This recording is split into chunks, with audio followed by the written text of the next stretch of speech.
तार साहब, दो बड़ी डेवलपमेंट्स हुई हैं। एक तो ये है कि प्राइम मिनिस्टर मोदी पहुंचे हैं मिडल ईस्ट यूएई, जहां पे कहा जा रहा है कि वो अपने जो ग्लोबल मसल्स हैं वो फ्लेक्स कर रहे हैं।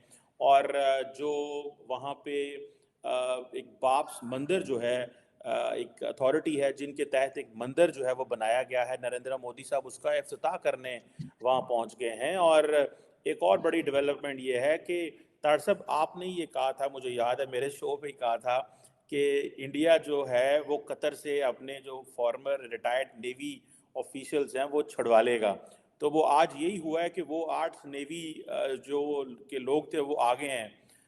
तार साहब, इन दोनों इवेंट्स को कैसे देखते हैं? दूसरे मुल्क में जाके, मुसलमान मुल्क में जाके मंदिर का इफ्तिताह करना, एंड देन सेकंड जो है वो ये बंदे जो छुड़वा लेना है। How do you see these developments, particularly for Prime Minister Modi's politics?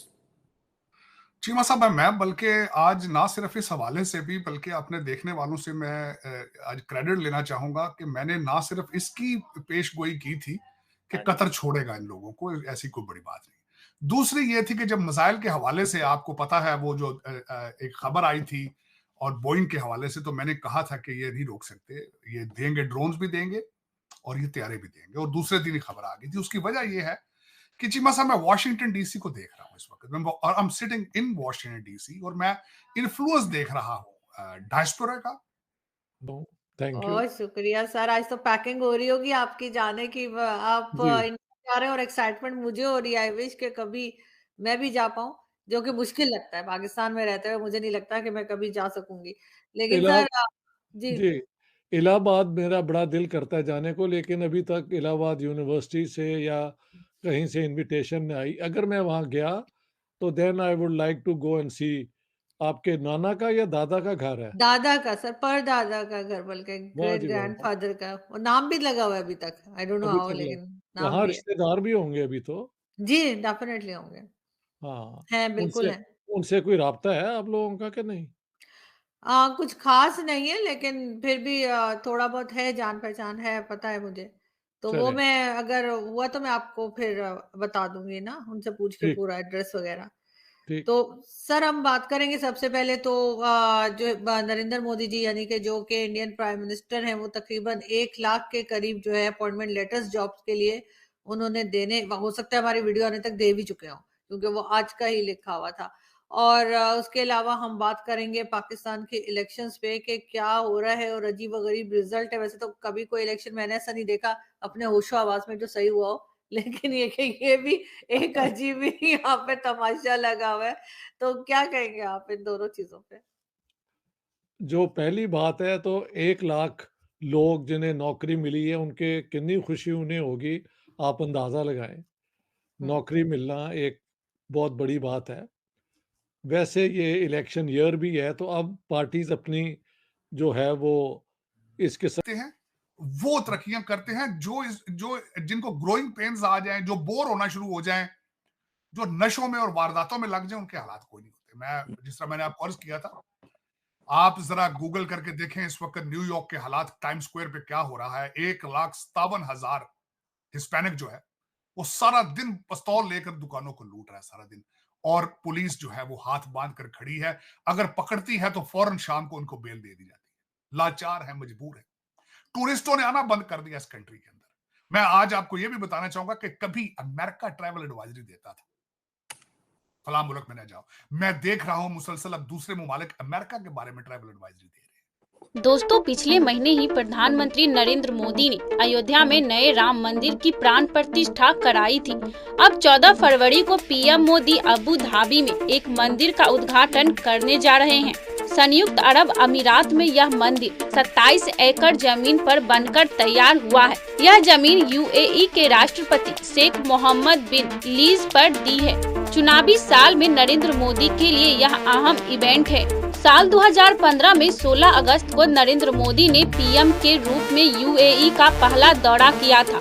तो यह भारत के किसी भी प्रधानमंत्री का 34 साल बाद हुआ दौरा था। पीएम मोदी से पहले इंदिरा गांधी 1981 में यूएई गई थी। इस दौरे में पीएम मोदी यूएई के राष्ट्रपति के साथ द्विपक्षीय बैठक करेंगे।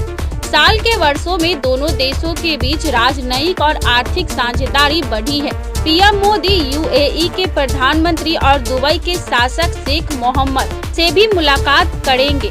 मंगलवार की शाम पीएम मोदी अबू धाबी के जायेद स्पोर्ट्स सिटी स्टेडियम में करीब 60,000 भारतीय प्रवासियों को संबोधित करेंगे। बुधवार को पीएम मोदी दुबई में वर्ल्ड गवर्नमेंट समिट 2024 में शामिल होंगे। मोदी की हिंदुत्व छवि इस्लामिक देशों से संबंधों के मामले में आड़े क्यों नहीं आई? सऊदी अरब समेत खाड़ी के कई देशों में भारत के राजदूत रहे तहमीज अहमद से यही सवाल पूछा तो उन्होंने कहा यूएई में वहां के मूल नागरिकों की मूल आबादी महज 10 से 12% है, बाकी प्रवासियों की आबादी है। ऐसे में वहां के लोगों का कोई दबाव नहीं रहता है। बाकी करीब 200 देशों के प्रवासी है। प्रवासियों का सबसे बड़ा समूह भारत का है। यहाँ करीब 35 लाख भारतीय रहते हैं, यानी यूएई के कुल आबादी में 1/3 भारतीय हैं। तो मिलते हैं नेक्स्ट वीडियो में, तब तक के लिए धन्यवाद। एक बहुत बड़ा डिनर किया उनकी याद में, तो मुझे उन्होंने कहा था सर आपका होना बड़ा लाजमी है, और इत्तेफाकन वो हो ही गया। सो वहाँ मैं जाऊँगा अलॉन्ग विथ माई लेडी, तो ये है। इसके अलावा फिर हम 26 को चले जाएंगे बेंगलोर। बेंगलोर में हमें ज़रा थोड़ी सी योगा की वो ट्रीटमेंट चाहिए, ये मसल बैक एक और ये और वो। 2 हफ्ते वहाँ रह के उसके बाद फिर प्रोग्राम अगर कोई उधर ही बनता है बॉम्बे या कहीं और, तो कुछ दिन वहाँ स्पेंड करेंगे। फिर बैक टू दिल्ली, और वहाँ से देहरादून से अलबत्ता इनविटेशन है 21 और 22 मार्च की। ठीक, बिल्कुल। वहाँ उसके बाद हम फिर 2 या 3 दिन मसूरी जो है हिल स्टेशन, वहाँ पे we like to spend privately. Right. और फिर 28 को flight would be back to Stockholm.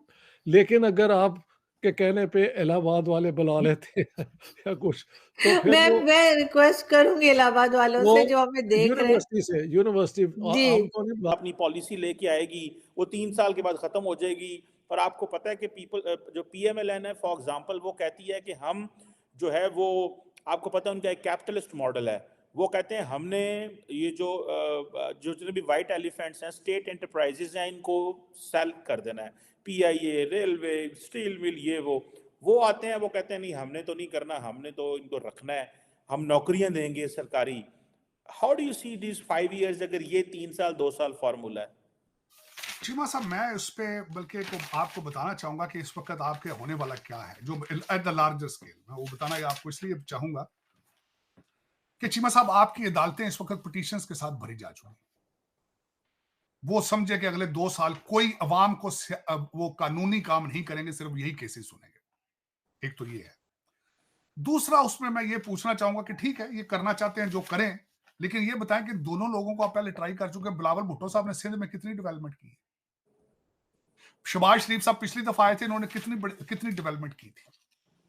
इनके पास क्या सलाहियत है? इनके पास कौन सी डिग्रियां हैं इनके पास कि ये पाकिस्तान को बचाने की सलाहियत रखते हो? यहां ये जरूर याद रखें कि इसी महीने के आखिर में IMF की टीम भी आ रही है आपके पास।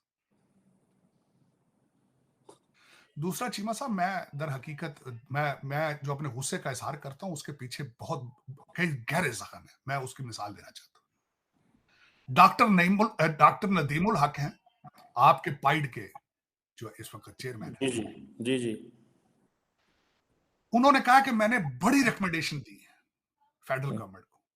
उन्होंने कहा इस वक्त सरकारी अफसरों के $55 बिलियन के सरकारी घाटे मौजूद है। मैं एक छोटी सी बात करूं, मेरी अगले